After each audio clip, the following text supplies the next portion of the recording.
അപ്പൊ ഇന്ന് old movie റിവ്യൂല് 1987 പുറത്തിറങ്ങിയിട്ടുള്ള ഒരു മലയാള ചിത്രത്തെ കുറിച്ചാണ് ഞാൻ പറയാൻ പോകുന്നത്. അമൃതം കമ്മയ. അപ്പൊ ഈ പേര് കേട്ട ഭൂരിഭാഗം പേർക്കും ഈ ഒരു സിനിമയെ കുറിച്ച് അറിയുണ്ടാവില്ല. കാരണം അത്ര അൺപോപ്പുലർ ആണ്, വളരെ അണ്ടർ റേറ്റഡ് ആണ്. ഇത് കണ്ടിട്ടുള്ളവരാണെങ്കിൽ തന്നെ ഒരു 40 ഇയേഴ്സ് എബോ ഏജസ് ഉള്ള ആ ഒരു ജനറേഷനിൽ പെട്ടവരായിരിക്കും കണ്ടിട്ടുണ്ടാവുക. ബാക്കി കാര്യങ്ങൾ വരികയാണെങ്കിൽ ഇത് ഡയറക്ട് ചെയ്തിട്ടുള്ളത് ഈ പഴശ്ശിരാജ ഒരു വടക്കൻ വീരഗാഥയൊക്കെ എടുത്തിട്ടുള്ള ഹരിഹരൻ സാറാണ്. പുള്ളിക്കാരൻ പൊതുവെ ഒരു പീരിയോഡിക് ഡ്രാമാസ് ഒക്കെ എടുക്കുന്ന ആളാണ്. പക്ഷേ ഈ ഒരു ചിത്രം അതിനൊക്കെ മാറി കുറച്ചുകൂടി ഒരു റിയലിസ്റ്റിക് നേച്ചറുള്ള സിനിമയാണ് ഇത്. അപ്പോൾ ഇത് എഴുതിയിട്ടുള്ളത് MT വാസുദേവൻ നായരാണ്. അദ്ദേഹത്തെ കുറിച്ച് ഞാൻ കൂടുതൽ പറയണമെന്നൊന്നുമില്ല, കാരണം എന്താണ് അദ്ദേഹം എന്നുള്ളത് മലയാളികൾക്ക് എല്ലാവർക്കും അറിയുന്നതാണ്. ഒരു ഇതിഹാസമാണെന്നുള്ളത്. ഇതിന്റെ സ്ക്രീൻ പ്ലേയും അദ്ദേഹം തന്നെ ചെയ്തിട്ടുള്ളത്. അപ്പൊ സ്ക്രീൻ പ്ലേയെ കുറിച്ച് ഞാൻ കഥാപശ്ചാത്തലം പറയുന്ന സമയത്ത് പറയാം. അപ്പൊ കാസ്റ്റിലോട്ട് വരികയാണെങ്കിൽ ഇതിൽ ലീഡ് റോൾ ചെയ്യുന്നത് ലാലേട്ടനാണ്. ഒരു ഡോക്ടർ PK ഹരിദാസ് എന്നാണ് പുള്ളിക്കാരൻ്റെ ഇതിലെ ക്യാരക്ടറിന്റെ പേര്. അതുപോലെ ഫീമെയിൽ ലീഡ് ചെയ്യുന്നത് പാർവതിയാണ്. പുള്ളിക്കാരി ഒരു ശ്രീദേവി എന്നൊരു ക്യാരക്ടറാണ് ചെയ്യുന്നത്. അതുപോലെ തന്നെ തിലകൻ സാറ്, ഗീത, ദേവൻ, അതുപോലെ തന്നെ ക്യാപ്റ്റൻ രാജു, കുതിരട്ടൻ പപ്പു, സുകുമാരി ചേച്ചിയൊക്കെയാണ് ഇതിൽ ബാക്കി റോളുകൾ ചെയ്യുന്നത്. അപ്പൊ അത്യാവശ്യം കാസ്റ്റ് ലിസ്റ്റ് ഉള്ള ഒരു ചിത്രം കൂടിയാണിത്. അപ്പൊ കഥയിലോട്ട് വരാനാണെങ്കിൽ ഇതിന്റെ തുടക്കം എന്ന് പറയുന്നത് നമ്മുടെ പാർവതി MBBS കഴിഞ്ഞ് ഗോൾഡ് മെഡൽ ജേതാവായിട്ട് ആ ഗോൾഡ് മെഡൽ വാങ്ങാൻ വേണ്ടി സ്റ്റേജിലോട്ട് പോകുന്നതും അവിടെ ഒരു കാണിയായിട്ട് ലാലേട്ടൻ ഇരിക്കുന്നതുമാണ് തുടക്കം കാണിക്കുന്നത്.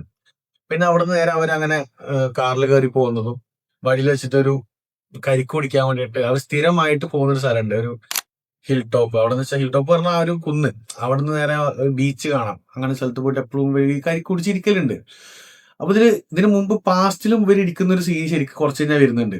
ആ രണ്ട് സീനും തമ്മിലുള്ള ഒരു രസം എന്താ വെച്ചാൽ ഒരേപോലത്തെ ഐ മീൻ ഒരേ ക്യാരക്ടേഴ്സ്, ഒരേ സ്ഥലം, രണ്ട് കാലഘട്ടം, രണ്ട് ഇമോഷൻ എന്ന് പറയാം. കാരണം അതാണ് ആ സ്ക്രീൻ പ്ലേന്റെ ബ്യൂട്ടി. MT എഴുതിയോണ്ട് സ്ക്രീൻ പ്ലേന്റെ ബ്യൂട്ടി എന്ന് പറയുന്നത് ആ രണ്ട് സീൻ ജസ്റ്റ് കമ്പയർ ചെയ്ത് നോക്കിയാൽ മതി. അതന്നെ പറഞ്ഞ സ്ക്രീൻ പ്ലേ വളരെ എനിക്ക് ഇഷ്ടപ്പെട്ടു ഇതില് ചെയ്തിട്ടുള്ളത്. അതിൽ ഞാൻ പറഞ്ഞ ഒരു നെയിം ബോർഡ് നോക്കുന്ന സീനൊക്കെ ഉണ്ട് ഇതില്, ഈ ലാലേട്ടൻ. അതൊക്കെ സ്ക്രീൻ പ്ലേന്റെ ഭാഗമായിട്ട് വരുന്നതാണ്. അപ്പൊ ആ ചിലപ്പോൾ സീൻ നിങ്ങൾ റീൽസിലൊക്കെ ചിലപ്പോൾ കണ്ടിട്ടുണ്ടാവും. ആ ഒരു നെയിം ബോർഡ് നോക്കിയിട്ട് ഇങ്ങനെ ചിരിച്ചു നിൽക്കുന്ന ഒരു സാധനമുണ്ട്. കുറച്ച് ഓടായിട്ടുള്ള ഒരു ഹെയർ ഒക്കെ വെച്ചിട്ടുള്ള ഒരു ലാലേട്ടന്റെ ഒരു സീനാണത്. അപ്പൊ ഇതാണ് സ്ക്രീൻ പ്ലേന്റെ ഭാഗമായിട്ട് പറയുന്നത്. ഇനി കഥയിലോട്ട് മെയിൻ ആയിട്ട് വരികയാണെങ്കിൽ അപ്പൊ ഇങ്ങനെ തുടങ്ങി പിന്നീട് അവിടെ വെച്ചിട്ട് ആ സീനിൽ വെച്ച് ചോദിക്കുന്നുണ്ട്, എന്നും പഴയതൊന്നും മറന്നിട്ടില്ലെന്ന് വെക്കുന്ന സമയത്താണ് ലാലേട്ടന്റെ കണ്ണൊക്കെ നിറഞ്ഞ് ആ ഒരു പാസ്റ്റ് ലൈഫിലോട്ട് നമുക്ക് ചിത്രം പോവുക. പിന്നെ പാസ്റ്റ് ലൈഫാണ് കാണിക്കുന്നത്. എന്താണ് ഈ ഒരു പോയിന്റിലേക്ക് എത്താനുള്ള കാരണം എന്താണെന്നുള്ളതാണ് പിന്നെ ചിത്രം. അപ്പോ വേറൊരു നാട്ടിൽ നിന്ന് ഒരു വില്ലേജിലേക്ക് ഡോക്ടറായിട്ട് വരികയാണ് PK ഹരിദാസ് എന്ന് പറഞ്ഞ നമ്മളെ ലാലേട്ടന്റെ ക്യാരക്ടർ. അപ്പോൾ പുള്ളിക്കാരന്റെ അമ്മയാണ് ഇതില് സുകുമാരി ചേച്ചി. പുള്ളിക്കാരൻ പ്രേമിക്കുന്ന പെണ്ണാണ് ഈ പറഞ്ഞ ഗീത. അപ്പോ ഗീതയുടെ ഫാദറാണ് ഇതിൽ തിലകൻ സാറ്. അവരുടെ ഏട്ടനാണ് ഈ ദേവനും അതുപോലെ ക്യാപ്റ്റൻ രാജു. അപ്പൊ അവിടെ വന്ന് അവരെ ഇരിക്കുന്നതും ഇപ്പൊ തിലകൻ സാറിന്റെ മൈൻഡ് എന്താ വെച്ചാൽ ഈ പറഞ്ഞ പോലെ ബിസിനസ് എന്ന് വെച്ചാൽ പേഷ്യൻസിന് എല്ലാവർക്കും മരുന്ന് എഴുതി കൊടുക്കുക. അപ്പൊ ഇവർക്കൊരു ഫാർമസി ഉണ്ട്. അപ്പൊ അവിടെ കച്ചവടം ഉണ്ടാകാൻ വേണ്ടിയിട്ടാണ് ഈ ക്ലിനിക്ക് ഇട്ടുകൊടുത്തത് തന്നെ. പക്ഷെ ലാലേട്ടായി നോക്കി തിരിഞ്ഞാണ്ട് കൂടുതൽ മനുഷ്യനെ നോക്കിയിട്ട്, അല്ലെങ്കിൽ മനുഷ്യന് വേണ്ടി പ്രവർത്തിക്കുന്ന ഡോക്ടറായിട്ടാണ് പുള്ളിക്കാരൻ ഉണ്ടാവുക. കാരണം വേണ്ടവർക്ക് മരുന്ന് കൊടുക്കുക, അല്ലാത്ത മരുന്ന് കൊടുക്കണ്ട.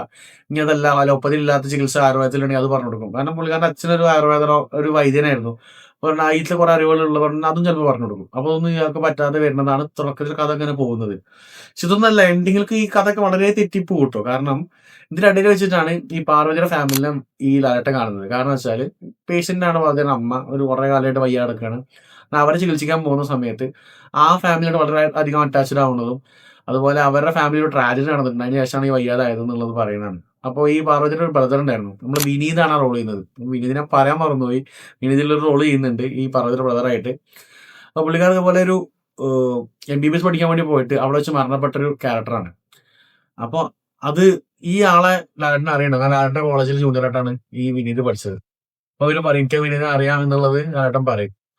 അപ്പോ പക്ഷെ അവിടെ ലാലേട്ടനും എന്തോ ഒരു ഈ പേര് കേൾക്കുമ്പോൾ ഈ വിനീത് ഉണ്ണികൃഷ്ണൻ ആ പേര്. അപ്പൊ പേര് ഉണ്ണികൃഷ്ണനാണ് എന്റെ ബ്രദർ എന്ന് പാർവതി പറയുന്ന സമയത്ത് ലാലേട്ടൻ പെട്ടെന്ന് ഞെട്ടുന്നുണ്ട്. അതിന് കാരണം കുറച്ച് ഞങ്ങൾക്ക് മനസ്സിലാവും. അപ്പൊ അവർ തമ്മിൽ എന്തോ ഒരു പാസ്റ്റ് ഉണ്ടെന്ന് നമുക്ക് മനസ്സിലാവും.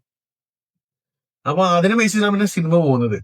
അപ്പൊ അതില് ലാലേട്ടന് കുറെ പാസ്റ്റ് ട്രോമ കാരണം കുറച്ച് ഡിപ്രഷൻ കാര്യങ്ങളൊക്കെ ഇതിലുണ്ട്. ആള് നല്ല ഡോക്ടറാണെങ്കിൽ പോലും രാത്രി ആകുമ്പോ ഡ്രഗ് ഇഞ്ചക്ട് ചെയ്തിട്ടൊക്കെയാണ് പുള്ളിക്കാരൻ ജീവിക്കുന്നത്. അങ്ങനെ ഇതാണ് കഥ. ഞാൻ കൂടുതൽ പറയാത്തെന്ന് വെച്ചാൽ പിന്നെ ആ പടത്തിന്റെ രസം പോയി പോകും. കാരണം അത് അത്യാവശ്യം ഡ്രാഗിങ് ആണ് പടം. എനിക്ക് ഡ്രാഗിങ് ഫീൽ ചെയ്തില്ലെങ്കിൽ പോലും പൊതുവെ പലരും കണ്ട് ഇടയിൽ വെച്ച് നിർത്തി പോയിട്ടുണ്ടെന്ന് കേട്ടിട്ടുണ്ട്. അതുകൊണ്ട് ഭയങ്കര ഡ്രാഗിങ് ആണെന്ന് ഞാൻ പറയാണ്. കാരണം ഇപ്പോഴത്തെ അറ്റൻഷൻ സ്പാന് വളരെ കുറവാണ് ഈ റീൽസ് ഒക്കെ കണ്ടതിന് ശേഷം. അപ്പൊ കണ്ടു നോക്കുകയാണെങ്കിൽ വളരെ നല്ലൊരു എക്സ്പീരിയൻസ് ഉള്ള ചിത്രമാണ്. കുറച്ച് ക്ഷമിച്ചു കഴിഞ്ഞാൽ, കാരണം ഒരു പടം ബിൽഡപ്പ് ചെയ്ത് വരെ ടൈം എടുക്കും. ബിൽഡപ്പ് ചെയ്ത് വരണല്ലോ, വെറുതെ ഒരു പടം വന്നിട്ട് ഇതാണ് കഥ എന്ന് പറഞ്ഞ രസം ഉണ്ടാവില്ലല്ലോ. പക്ഷെ എനിക്ക് വളരെ എൻഗേജിങ് ആയിരുന്നു. ഇഷ്ടപ്പെടുന്നവർക്ക് വളരെയധികം ഇഷ്ടപ്പെടുകയും ചെയ്യും. എന്നാൽ ലാഗ് അടിക്കുന്നവർക്ക് അത് നിർത്തിപ്പോകാൻ തോന്നുകയും ചെയ്യാം. നിങ്ങൾ ഇത് കണ്ടു നോക്കുക. ഞാൻ സജഷൻ ഒന്നല്ല, ഞാനിത് ഓൾഡ് മൂവി റിവ്യൂവിൽ പറയുന്നത് അതാണ്. കാണുകയാണെങ്കിൽ one of the best experience ആയിരിക്കും. കാരണം ഒരു കിടിലൻ ക്ലാസിക് ചിത്രമാണ്. അപ്പോൾ ഇത് ജിയോ ഹോട്ട്സ്റ്റാറിലും യൂട്യൂബിലൊക്കെ അവൈലബിൾ ആണ്. അപ്പോൾ കാണാത്തവരുണ്ടെങ്കിൽ ഇത് എന്തായാലും കണ്ടു നോക്കാതെ ഞാൻ പറയുള്ളൂ. ഇല്ലെങ്കിൽ നിങ്ങൾക്ക് ജസ്റ്റ് പറഞ്ഞില്ലേ, ലാഗ് അടിക്കുകയാണെങ്കിൽ നിർത്താറില്ല. അല്ല, പക്ഷെ ഇത് കണ്ടു കിട്ടുകയാണെങ്കിൽ ഒരു നല്ല എക്സ്പീരിയൻസ് ആണ്. ആൻഡ് ലാലേട്ടന്റെ one of the best performance ആണ് ഈ ചിത്രം. ഞാൻ പുള്ളിക്കാരന്റെ കുറച്ച് പടങ്ങളുണ്ട് വളരെയധികം പെർഫോമൻസ് ഓറിയന്റഡ് ആയിട്ടുള്ള, അതിലൊന്നാണ് ഇത്. വളരെ സട്ടിലായിട്ട് അഭിനയിച്ചിട്ടുള്ള ചിത്രമാണ്. അപ്പൊ കണ്ടു നോക്കുക. കണ്ടിട്ട് നിങ്ങളുടെ അഭിപ്രായം താഴെ കമന്റ്സിൽ അറിയിക്കുക. ഇനി കണ്ടവരുണ്ടെങ്കിൽ നിങ്ങളുടെ ഒപ്പീനിയനും ഇതിൽ അറിയിക്കുക. അപ്പോൾ മറ്റൊരു വീഡിയോയുമായി വീണ്ടും കാണാം. ബൈ.